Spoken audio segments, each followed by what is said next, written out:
She didn't scream. She didn't cry. She just held out her hand, palm up, and said, "The keys, Dad. It's time." That was my daughter-in-law. At my son's retirement dinner, the dinner I had paid for at a restaurant I had chosen for a son I had raised for 34 years. I didn't hand her anything. I looked at my son across the table instead. The boy I had coached through hockey tryouts in Barrie, the boy I had driven to university in Ottawa with a car full of IKEA boxes and a chest full of pride, and I waited for him to say something. He looked down at his bread plate. That was the moment I knew, not the moment everything fell apart. The moment I understood it had been falling for a long time, and I just hadn't been looking. My name is not important. What matters is this: I spent 31 years building a plumbing supply company in Southern Ontario. Not glamorous, not the kind of thing you brag about at dinner parties, but honest work. Work that paid for the house in Oakville, the cottage on Georgian Bay, 2 university educations, and more hockey equipment than I care to think about. My wife Eleanor passed away 6 years ago. Breast cancer, diagnosed in October, gone by the following March. Those 5 months rearranged everything I thought I understood about time. After she was gone, I threw myself into work for about a year, then sold the company to a national distributor for a number I had never let myself say out loud. I was 61 years old. I had more money than I would ever spend, and I had no idea what to do with a Tuesday afternoon. My son, I'll call him my son, because that's what he was to me for 3 decades, whatever he is now, had always been the kind of boy who needed things to be easy. I don't say that as criticism. That's just who he was. Eleanor used to say he came out of the womb looking for the path of least resistance. We laughed about it then. She would not be laughing now. He met his wife at a work conference in Calgary. She was sharp, I'll give her that. Dressed well, spoke well, remembered everyone's name. When he brought her home for Thanksgiving that first year, I liked her. I genuinely did. She had opinions about things, and she wasn't afraid to share them, which I respected. But there was something else underneath that, a kind of accounting that happened behind her eyes when she looked around a room, like she was appraising everything, taking inventory. I noticed it. I filed it away and said nothing, because Eleanor had always told me I was too quick to judge. And I was trying in those years after losing her to be a better version of the man she had loved. That was probably my first mistake. They got engaged 14 months after they met. He called me on a Sunday morning, and I could hear in his voice that he was waiting for something from me. Approval, enthusiasm, permission, I'm not sure which. I told him I was happy if he was happy. I meant it. The wedding planning started almost immediately. I want to be fair about this, so let me lay it out clearly. My son's salary as a regional logistics manager was comfortable. Not extraordinary, but comfortable. His wife worked in marketing for a tech firm downtown, and together they lived well. They had a condo in Mississauga that I had helped them with the down payment on. $60,000. As a gift, no strings. That was 2 years before the engagement. When they started planning the wedding, I said I would contribute. Reasonably, I named a figure, $50,000, which I thought was generous. In Canada, for a wedding of reasonable size, that should cover most of it with room to spare. Within a week, I received a spreadsheet. I want you to understand. A spreadsheet.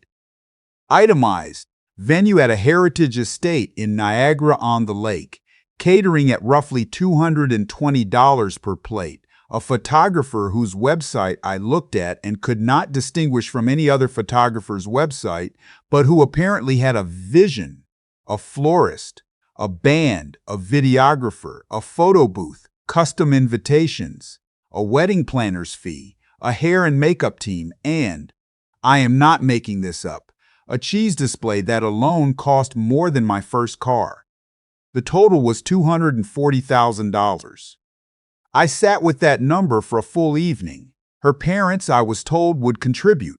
When I asked how much, My son said he didn't want to make it awkward. I said it was already awkward. He said they were contributing what they could. I later learned what they could was $8,000. I want to be clear that I do not resent people for not having money. I resent people for pretending they will carry weight and then watching someone else carry it while they stand with their hands in their pockets. I went back to my son and I told him I would increase my contribution. I said I would go to $100,000, and that was my absolute ceiling. And perhaps they might consider a slightly smaller guest list or a less expensive venue. $240,000 for one day was, in my opinion, an extraordinary amount to spend on a party. My daughter-in-law called me the next day. She did not yell. She was very composed. She explained that this was the most important day of her life, that she had been planning it since she was a little girl, which I found difficult to believe given some of the price points involved, and that if I truly loved my son, I would want him to have the wedding that reflected the life they were building together. I said I did love my son. I said I was happy to give $100,000 to support that love.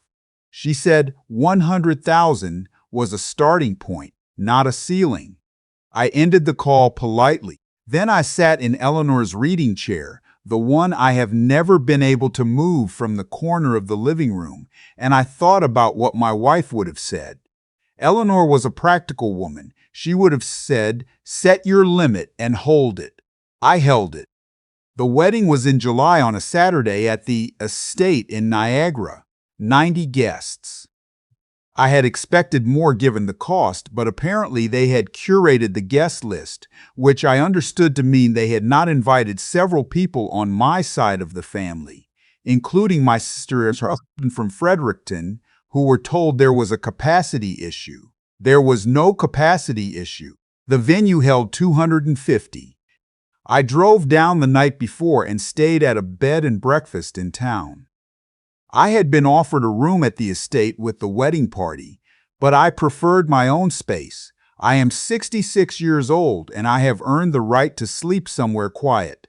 The ceremony was beautiful. I will say that without reservation. The property was stunning. The late afternoon light came through the trees in that way it does in July, and when my son stood at the end of the aisle and I watched him waiting for his wife, I felt something that I can only describe as bittersweet. Pride and sorrow together. I missed Eleanor with a sharpness that surprised me. The reception was when things shifted. I was seated at a table with my brother-in-law and two couples I had never met who, it turned out, were friends of the bride's parents. Her parents were lovely people. I want to say that. Warm, a little overwhelmed by everything, clearly as surprised by the scale of it as I was. We got along fine. The speeches were long. The dinner was excellent, I'll admit that. The band was loud in a way I found exhausting, but that everyone under 40 seemed to love. By 9 o'clock, I had moved from the table to a quieter corner near the terrace doors, nursing a glass of scotch and watching the dance floor with the particular kind of contentment that comes from having done your duty. That's when my daughter-in-law appeared beside me. I remember thinking she looked tired, not the good kind of tired that comes at the end of a happy day, the other kind. She said she needed to speak with me privately and asked if we could step outside. I followed her onto the terrace. The air was warm. I could hear the Credit River somewhere in the dark. She said that she and my son had been thinking, and that given the life stage they were entering, and given the size of the cottage on Georgian Bay, it made sense for them to have it, not to use occasionally, to have as theirs. I looked at her for a moment. The cottage had been in my family for 22 years. Eleanor and I had bought it the summer our son turned 12. We had spent every August there. After Eleanor died, it was where I went to feel close to her. Her books were still on the shelf. Her gardening gloves were still on the hook by the back door. I said no. I said it quietly, and I said it clearly, and I said there was nothing more to discuss on the subject tonight, and I turned to go back inside. She grabbed my arm. Not hard, but she grabbed it and turned me back toward her and said, "You're being selfish. You live alone in that house in Oakville, and you go to that cottage for 2 weeks in August. They could use it year-round. You're holding on to it out of spite." I said, "Take your hand off my arm." She didn't right away. When she did, her expression had shifted into something I had not seen from her before. Something flat and cold. She said, "You need to think about your legacy, about what kind of father you want to be remembered as." I said, "I think about Eleanor every time I unlock that door. That's my legacy. Good night." I went back inside. I found my son on the dance floor, and I told him I was leaving. He looked at me and said, and I remember this exactly, "Dad, why do you always have to make things difficult?" I had paid for $112,000 of his wedding. I had driven 3 hours. I had sat quietly at a table with strangers. I had said no to one thing that was mine, and I had made things difficult. I shook his hand. I hugged him briefly because he was still my son, and that has not stopped being true, even now. And then I walked to my car in the gravel lot, and I sat there for a while before I drove back to the bed and breakfast. I did not sleep well. The Sunday after the wedding, I called my accountant. His name is a private matter, but I have worked with him for 20 years, and he is the kind of man who understands that a phone call on a Sunday means something. I told him what had happened. I told him I wanted to review everything: the will, the beneficiary designations on the investment accounts, the cottage ownership, all of it. He asked if I wanted to wait until things settled down.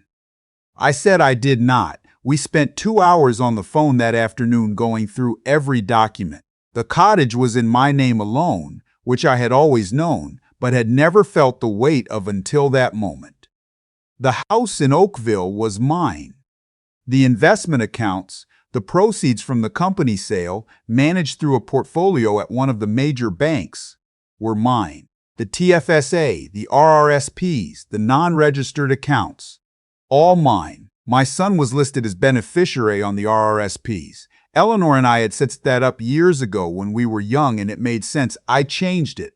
I want to be precise about something. I did not do this out of rage. I was not sitting there shaking, composing speeches in my head about betrayal and ingratitude. I was calm. I was making decisions the way I had made decisions for 30 years in business, without sentiment and without hesitation once the information was clear. After the call, I drove to Oakville. I made myself dinner. I sat in Eleanor's chair. I thought, she would have told me to sleep on it.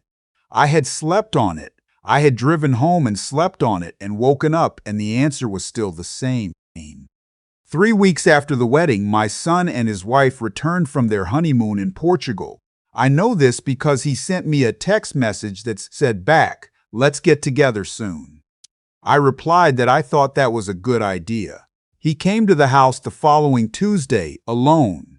I made coffee. We sat at the kitchen table the way we had sat 1,000 times before. He said he wanted to apologize for how the evening had ended. He said his wife had been stressed and emotional, and that she hadn't meant to come across the way she had. He said she deeply respected me. I let him finish.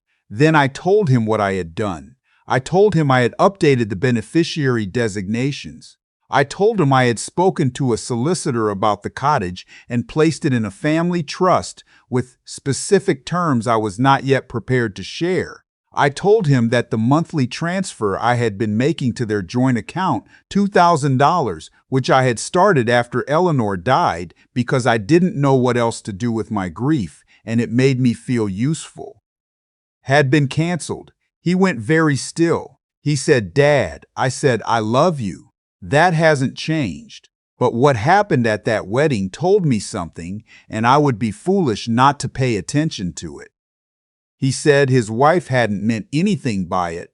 She was just nervous. The wedding had been a lot of pressure. I said, she told me I needed to think about my legacy. She used the cottage, the place your mother loved more than anywhere on earth, as a bargaining chip at a party on the one night I tried to just be your father. And you, when I said goodnight, asked me why I always make things difficult. He didn't say anything. I said, I'm not angry. I'm not punishing you. I'm just being clear.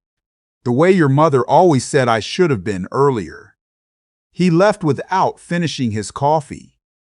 I did not hear from my daughter-in-law directly for 6 weeks. Then I received an email. It was 3 paragraphs long, very carefully worded, and the word boundaries appeared twice. She said she hoped we could move forward as a family. She said she understood I had made some financial decisions, and she hoped I would reconsider. She said she had always thought of me as a father figure. I read it twice. I did not reply immediately. I printed it and brought it to my solicitor, who read it with the professional neutrality I have always admired in him. He said it was not threatening. I said I knew that. I just want us in file. My solicitor, by the way, had also helped me with something else in those 6 weeks. The cottage. Eleanor and I had talked years ago about what should happen to it someday. We had agreed it should stay in the family. What we had disagreed about gently was what family meant in practice. She thought it meant our son. I thought it meant the people who understood what it stood for. I placed the cottage in a trust. The terms specify that it can be used by me for my lifetime. After my death, it passes to a charitable foundation. Eleanor and I had supported for years. A palliative care facility in Barrie where she had spent her last weeks. They will use it for patient family retreats. I felt when I signed the papers that Eleanor would have approved. My son's name is not in those documents. I want to tell you something about that dinner. The retirement dinner. The one I mentioned at the beginning. It was 4 months after the wedding. My son had arranged it. A nice restaurant in downtown Toronto a Thursday evening to celebrate the fact that he had been promoted to a director role at his company. I was glad for him, genuinely. Whatever had happened between us, I wanted good things for him. I arrived first. I ordered sparkling water and looked at the menu. He and his wife came in together, and she was wearing something expensive and smiling the way she smiled when she wanted something. I recognized the smile by then. Dinner was pleasant enough. He talked about the new role, the travel it would involve, the team he'd be leading. I asked good questions. His wife talked about a renovation they were planning for the condo. I listened. Then, somewhere between the main course and dessert, she set down her fork, and she looked at me the way you look at someone when you've been rehearsing what you're about to say. She said they had been thinking about their future, about space, about roots. She said with the new role they were thinking about buying a house somewhere in the West End, maybe Etobicoke or Bloor West, something with a yard.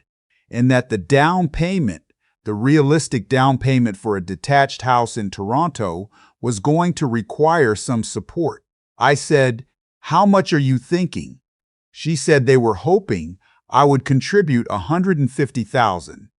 I want to tell you that $150,000 is, in the current Toronto market, a reasonable contribution toward a down payment on a detached home. I am not unaware of what housing costs in this city. I am not a man who doesn't understand what it's like to be young and trying to build something. But I am also a man who remembers a terrace in Niagara-on-the-Lake and a hand on my arm and a word like selfish delivered in a flat, cold voice.